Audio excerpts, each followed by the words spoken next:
Tonight, an ethics watchdog is calling for an investigation into Defense Secretary Pete Hegseth's decision to intervene in the controversy surrounding the flights of 2 Army attack helicopters over the Mid-State this past Saturday. You remember those Apache helicopters appeared in a viral video posted by Kid Rock as some of the 101st Airborne's finest pilots paid a personal visit to the entertainer's Whites Creek home.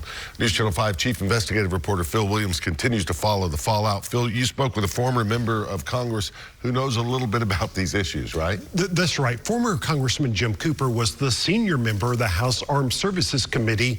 And while he says this is not the biggest scandal he's ever seen, he worries that it continues to set a bad precedent. What matters is whether you're in charge of your troops. Like, what would happen if there were to be a tank rolling down Lower Broadway? For 20 years, Jim Cooper served on the U.S. House Armed Services Committee. What he saw in the video of Apache attack helicopters performing a personal air show for Kid Rock struck him as a basic violation of U.S. Army regulations. That came minutes after the choppers twice buzzed the No Kings rally in downtown Nashville. It's important to understand what an Apache helicopter is. That's one of the most important weapons of war that there is. Like, if you see one of those, you're likely either dead already or about to die. But just hours after the Army announced it had suspended the 2 flight crews and had opened an investigation, Defense Secretary Pete Hegseth announced in a tweet that the suspension had been lifted, adding, "No punishment, no investigation. Carry on, patriots." What message does this send to the troops about whether they have to obey the rules? It kind of gives them a blank check. You can probably get away with this, you know, as long as it was funny or on social media or nobody died, well, maybe it's okay.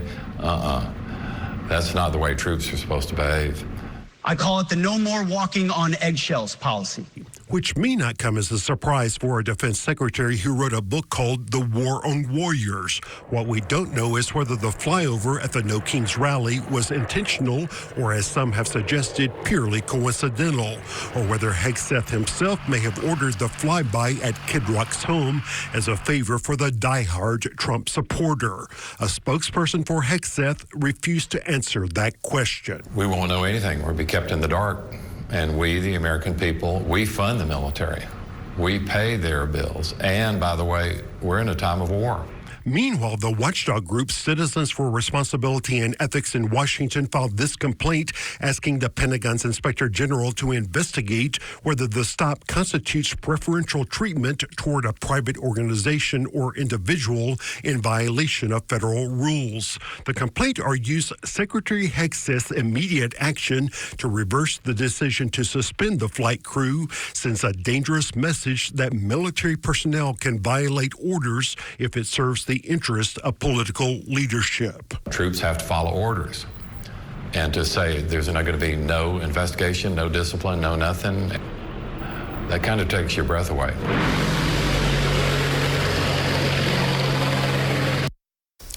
And as the former congressman noted, this comes amid efforts by Secretary Hegseth to gut legal sections of the military that the secretary believes have put too many constraints on those whose jobs call for them to be ready for war.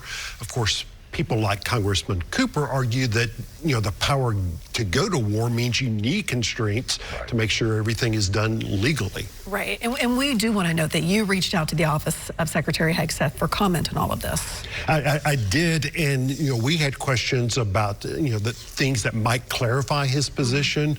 The response that I got was, "We have nothing for you." Okay. Yes. We know you'll keep looking for answers on this. Absolutely. Phil, thank you.